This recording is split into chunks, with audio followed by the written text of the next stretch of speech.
Good morning, students. How's you doing? I hope you are doing well. Today we are going to start reading chapter number 7, The Necklace, in your book Footprints Without Feet. This chapter is written by Guy de Maupassant. So you all have to turn to page number 59 in your book Footprints Without Feet. Let's start reading. Matilda is invited in a grand party. She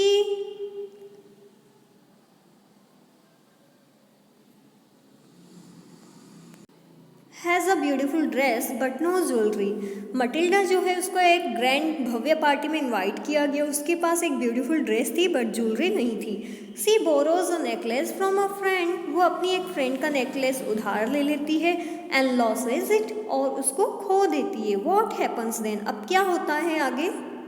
let's read. She was one of those pretty young ladies born as if through an error of destiny। तो क्या है, वो एक उन सब pretty और young ladies में से एक थी जो ऐसा लगता था कि एरर ऑफ डेस्टिनी मतलब नियति की भूल की वजह से पैदा हो गई है into a family of clerks, clerk की फैमिली में। She had no dowry, no hopes, no means of becoming known, loved and married by a man either rich or distinguished, and she allowed herself to marry a pretty clerk in the office of the board of education। अब क्या था, जो Matilda है उसको कोई दहेज नहीं मिला था, है ना, उसके पास कोई भी होप नहीं थी, ना ही उसके पास फेमस होने का, है ना, या फिर किसी के द्वारा लव किए जाने का कोई साधन था, ठीक है। और उसने एक क्लर्क से शादी की थी। वो क्लर्क कहाँ पे था? बोर्ड ऑफ एजुकेशन में, ठीक है। क्यों शादी कर ली उसने बोर्ड ऑफ एजुकेशन के एक नॉर्मल से लिपिक से?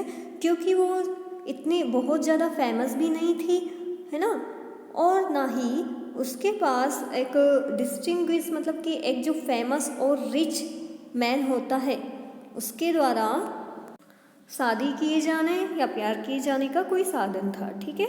मतलब कि उसको किसी रिच मैन की साइड से कोई प्रपोजल आया ही नहीं, ठीक है, क्योंकि वो फेमस थी नहीं। तो क्या हुआ, उसने एक जो बोर्ड ऑफ एजुकेशन में लिपिक था उससे शादी किए जाने की स्वीकृति दे दी। She was simple but she was unhappy. वो काफ़ी सिंपल थी लेकिन फिर भी वो दुखी थी। सी suffered incessantly, feeling herself born for all delicacies and luxuries। अब क्या था, वो कंटिन्यू काफ़ी ज़्यादा मुश्किलें झेली उसने, और वो ये फील करती थी कि सारी जो नज़ाकत और विलासिता है उसके लिए वो पैदा हुई है, लेकिन वो उसको मिल नहीं रही है ना। उसको क्या लगता था? Feeling her self was born for all delicacies and luxuries. उसको लगता था कि वो विलासिता के लिए और जितनी भी डेलिकेसीज है ना, सॉफ्टनेस से रहने की चीज़ें, उन सब के लिए वो पैदा हुई है। She suffered from the poverty of her apartment. उसके अपार्टमेंट की जो गरीबी थी उससे भी वो काफ़ी ज़्यादा दुखी थी। मतलब कि उसका अपार्टमेंट बहुत बेकार सा था। द सैबी वॉल्स, जो वॉल्स थी वो टूटी फूटी सी थी, एंड द वॉन चेयर्स, और जो चेयर्स थी वो भी बेकार हो चुकी थी। All these things tortured and angered her. ये सारी चीज़ें उसको टॉर्च करती थी और साथ ही में उसे गुस्सा भी करती थी।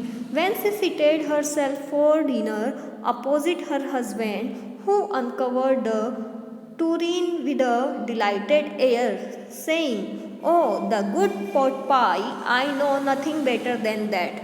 She would think of delicate dinners of shining silvers।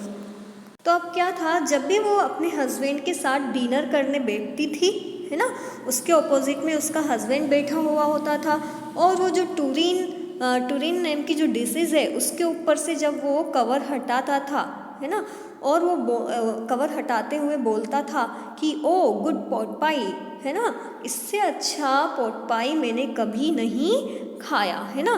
तो जो वाइफ है उसका ध्यान उसकी बात पे ना हो करके उसका ध्यान तो कहीं और ही हुआ करता था।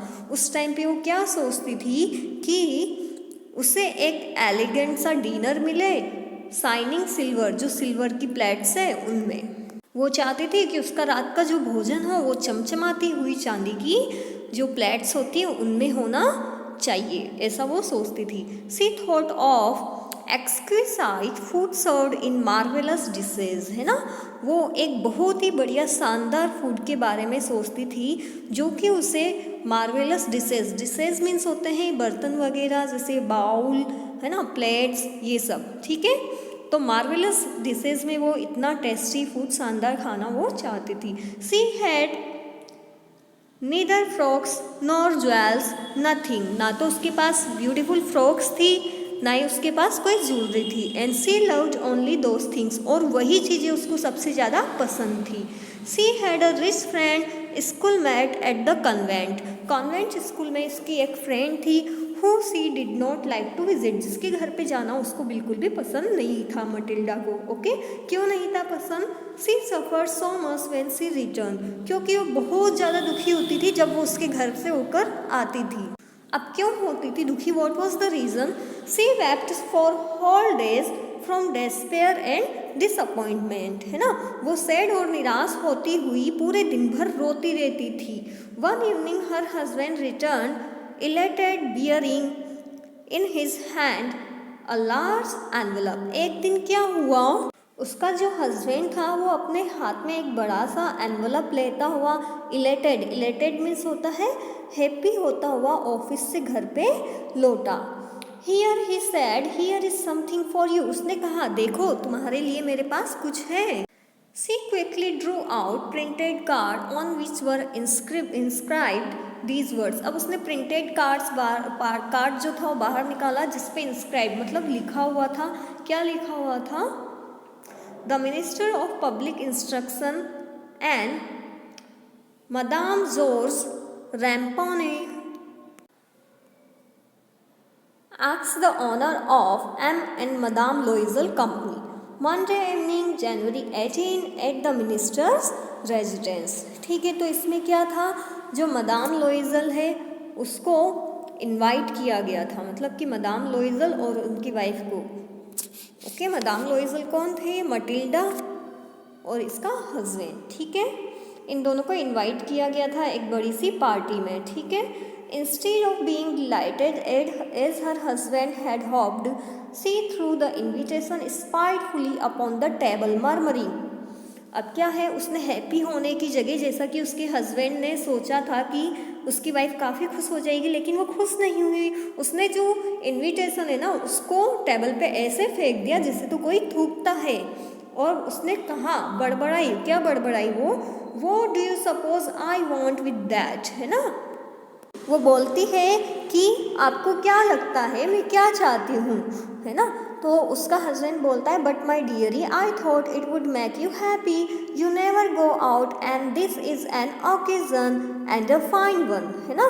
तो उसका हस्बैंड बोलता है बट माई डियर, मुझे लगा कि तुम ये कार्ड देख के खुश हो जाओगी क्योंकि तुम कभी बाहर नहीं जाती हो, ये तो काफ़ी अच्छा चांस है हमारे बाहर जाने का, है ना, ऐसा उसका हस्बैंड बोलता है। अब वो वाइफ जो है क्या रिप्लाई करती है, everybody wishes one and it is very select, कि हर कोई विश करता है और ये तो काफ़ी सिलेक्टेड है। Not many are given to employ. Okay, तो ये वाइफ का रिप्लाई नहीं है, वो हस्बैंड ही बोल रहा है। क्या बोल रहा है कि हर किसी की विश होती है कि कहीं बाहर जाए, अच्छी जगह पे खाना खाने, है ना, और not many are given to employees, और ज़्यादा एम्प्लॉय को एक कार्ड दिए भी नहीं गए हैं, ऐसा वो अपनी वाइफ को बोलता है। You will see the whole official world there, है ना, तुम वहाँ पे पूरा ऑफिशियल वर्ड देख लोगी अगर तुम वहाँ पे जाओगी तो। She looked at him with an irritated eye and declared impatiently, अब वो अपने हस्बैंड की तरफ देखती है इरिटेशन भरी आंखों से और बोलती है, What do you suppose I have to wear to such a thing as that, है ना, कि तुम बताओ ऐसा जो सेलिब्रेशन हो रहा है, इस सेलिब्रेशन में मुझे पहनना क्या चाहिए, वहाँ तो शानदार सेलिब्रेशन होगा। He had not thought of that, he stammered, उसने, अब उसके हस्बैंड ने तो सोचा ही नहीं था कि वो क्या पहनेगी, तो stammered मतलब थोड़ा कपकपाता हुआ कहता है, Why the dress you wear when we go to the theatre, कि क्यों वो ड्रेसेस जो तुम थिएटर जाते टाइम पे पहनती हो वो पहन सकती हो ना। It seems very pretty to me, मुझे तो तुम्हारी सारी ड्रेसेस काफ़ी अच्छी लगती है। ही वॉज साइलेंट, अब वो साइलेंट हो गया। स्ट्यूपिफाइड इन डिसमे, क्योंकि वो